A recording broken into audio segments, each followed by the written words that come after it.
Minsan akong nangarap ng masaya at buong pamilya na may respeto, pagmamahal at walang katumbas na kaligayahan. Kaligayahang walang tutumbas ni naman. Kaligayahang manggagaling sa aking puso. Pagmamahal na walang hangganan at walang hinintay na kapalit.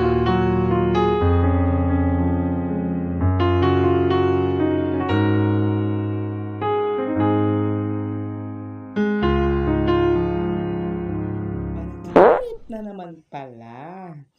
Wala lang panaginip pero masaya. Meet may kambal. Sa dami-dami kong pinagdadaanan sa buhay, bakit sumigit pang isinilang tong kambal ko na tayo utot pa ng pangit? Hindi yung tao ba ito? Kamalas-malas ko na sa buhay. May kambal pa akong ganito.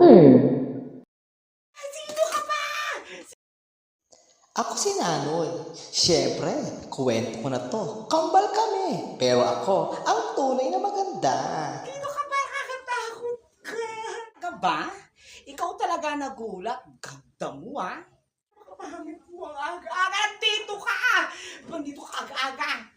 Maganda, no? Ikaw, tumayo ka na dyan. Ha? Nang tayo ay makarami ng sampagita. Lalabas ako, magtitimpla akong kape, tigil-tigil pag-imog at hindi ka nagaganda. Tandaan mo ha? Hindi ka nagaganda. Goodbye. Makatimpla ka na ng kape. Halika muna dito, maaga pa naman. Ano ba ang problema mo kasi? Alam mo, mahirap lang tayo. Sa buhay. Araw-araw gigising tayo. Araw-araw tayong para magkinda sa pagkita, magmamitas, o sa pagkita. Mahirap eh. Tsaka di ka maganda. Sawa na ako, martehan mo. Tara na, magkapi na tayo. Lalamig yun. Alam mo, Ninang, wala na nangyari sa buhay nating dalawa. Puro pagod na lang. Maghapong pagod, wala na akong nakikitang maganda sa buhay ko. Puro na lang hirap, puro na lang pagod. Ate, puro hirap tayong dalawa. Kapangit mo kasi paano tayo maghihirap? Diyos ko, Ninang, umuwi na tayo at gagabihin.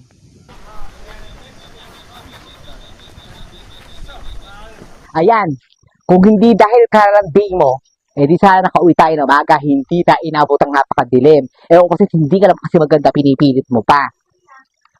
Ako talaga sinisisi mo. Ikaw tong matanda, napakabagal mong maglakad. Tsaka mo isisi sa akin na bukod sa napakabagal mo, hindi ka pa maganda! Ay, ano ba? Ano ba? Narinig mo yun, may umiiyak na bata. Kakagulat ka kanina ka pa yan. Di ba narinig mo na hindi ko naririnig, ha? Pag ikaw hindi bata yung sinasabi, imumudmud kita to. Saan? Bata nga. Sabi ko sa'yo, bata nga. Hala, sino kaya nang iwan? Ay, aampunin ko yan. Ay, kasi tahimik mo, hindi lang malalaman ako kumuha ng bata na yan. Ano ba, diba? Ate, para sa barangay, babalik na natin. Ibabalik natin. Makukulong ka dyan. Hala, bahala. Gandang gwapo-gwapo nung, ang gwapo nung bata. Nanay na ako, ate.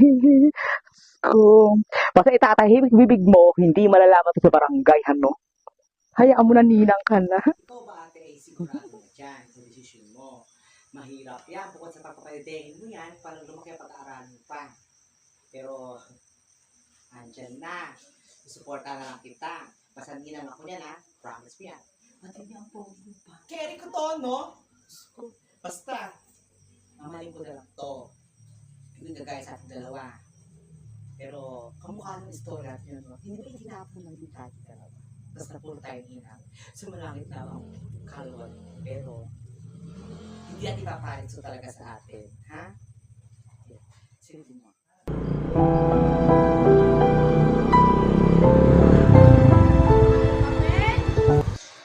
Tao po! Aling Mapel? Ano atin, mga pogi? Aling Mapel, pinamimigay po ni Nanay yung bayad ng sampagita. Pwede daw po ba ulit makahingi ng pambenta? pwede. Mamaya. Mamaya yari na. Antayin mo na lang. Mga pogi, turuan mo na sila maglaro ng ML. Okay, halika rito. Tara dito, pre. Oo nga, tara dito. Tara dito, pre. Dito, pre.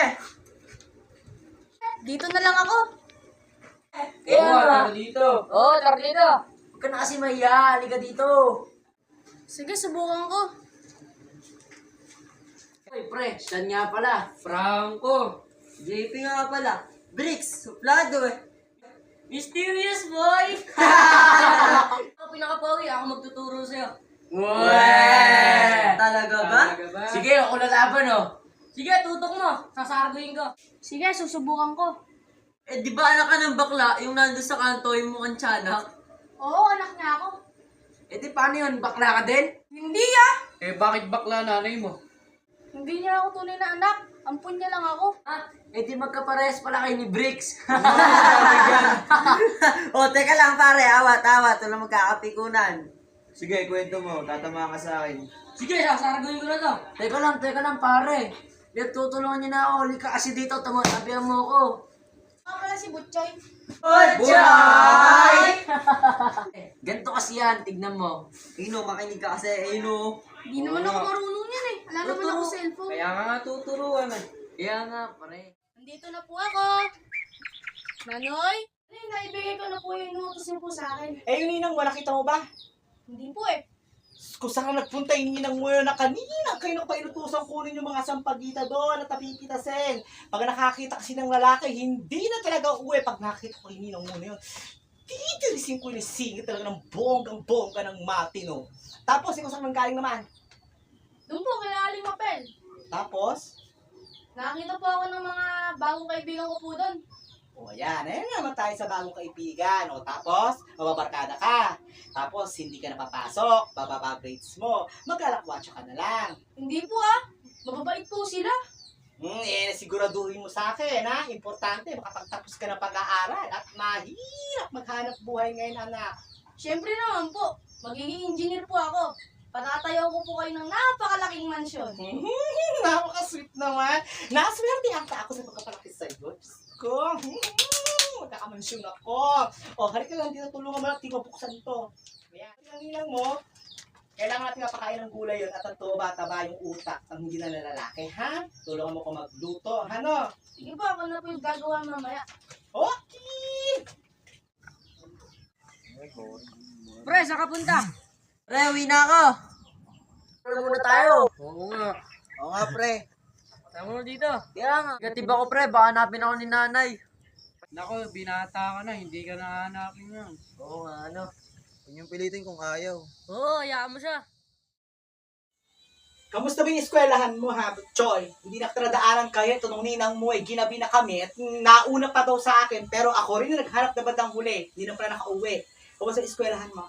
Ayos lang naman po. Balita ko nga, sabi sa akin ng teacher mo.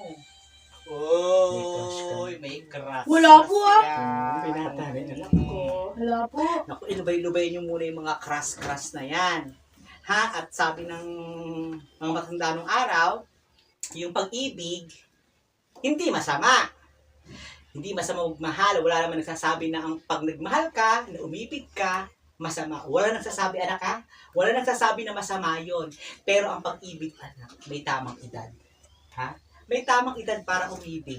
Sa ngayon, hindi muna. Ha? Aba.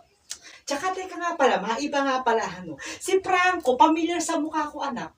Para ba si Franco, yung kaibigan mo. Franco ba? Oo, yung medyo, alam mo na, yung medyo manso. Yung si Franco, saan nakatira yun? Diyan lang po. Diyan ka pala. Tanga, si Franco. Nung nandun tayo sa Purok 3, kapitbahay natin, anak ni Lina. Di ba si Aling Lina noon, at saka si kumpari mo, Sugarol, at saka, alam mo na, manginginom. So yung, siguro ayaw ng bata sa bahay nila. Kaya yung ugali nun eh. Karon, alam mo ate, kaya hindi pa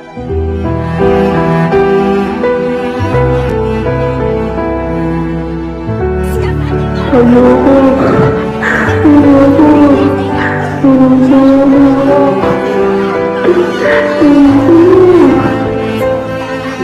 Oo!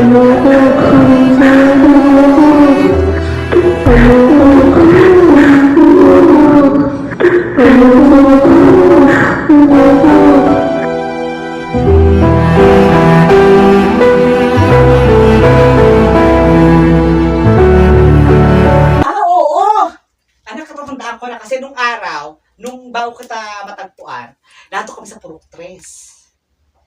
Doon, kapitbahay nga namin yung nanay ni Pram. O kaya para pabili yung Ngayon, alam mo na, sabi ko sa iyo kambal lang tayo. Parehas na tayo iniduwal na pa ganun. Pero, alam mo na, matanda ka. Di mo, di maalala.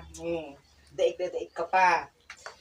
Sige na, matutulog na kami. Lumayas ka rito. Ang pangit mo. Panaginip para kang babangungutin sa pagmumukha mo. Doon ka sa kabila matulog.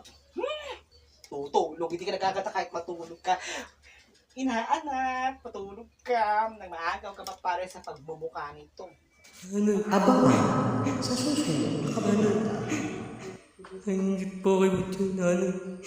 Naulila ako.